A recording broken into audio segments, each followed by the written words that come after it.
गांव का नाम था हरिहरपुर। चारों ओर फैले हरे भरे खेत, कच्चे रास्ते और मिट्टी की सौंधी खुशबू, यही उसकी पहचान थी। इसी गांव में रहता था किसान रामदीन, जो पीढ़ियों से गेहूं की खेती करता आ रहा था।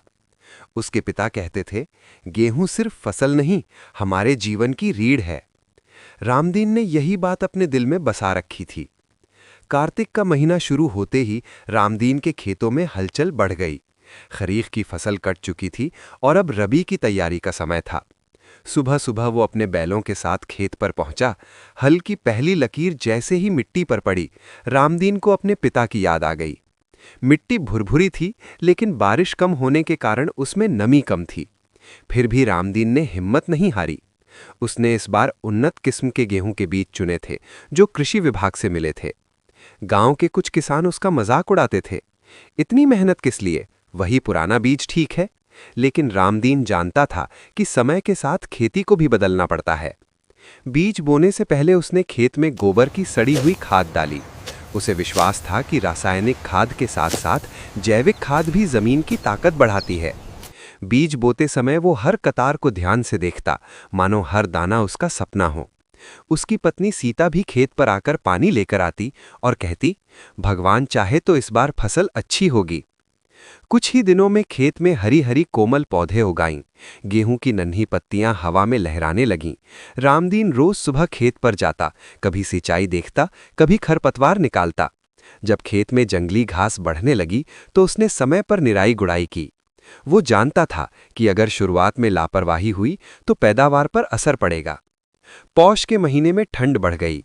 ओस की बूंदें गेहूं की पत्तियों पर मोतियों की तरह चमकतीं। अब पौधे मजबूत हो चुके थे। रामदीन ने दूसरी सिंचाई की और संतुलित मात्रा में खाद डाली।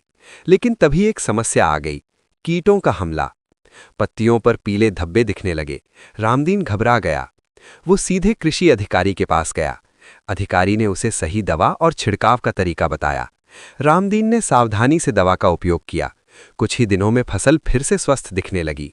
उस दिन रामदीन को समझ आया कि जानकारी और सही सलाह कितनी जरूरी है। माघ आते आते खेतों में गेहूं की बालियां निकल आईं। हरे रंग से सुनहरे रंग की ओर बढ़ता खेत मानो धरती ने सोने की चादर ओढ़ ली हो। हवा चलती तो बालियां आपस में टकराकर मधुर संगीत पैदा करतीं। रामदीन खड़े होकर उस दृश्य को देखता और उसकी आंखों में संतोष झलकता।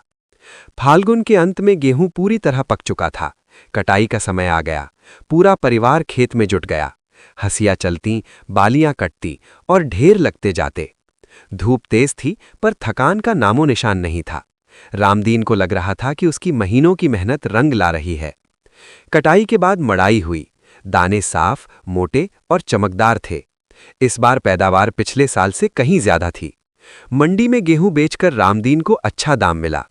उसने सबसे पहले अपने पुराने कर्ज चुकाए, फिर बच्चों की पढ़ाई के लिए पैसे अलग रखे।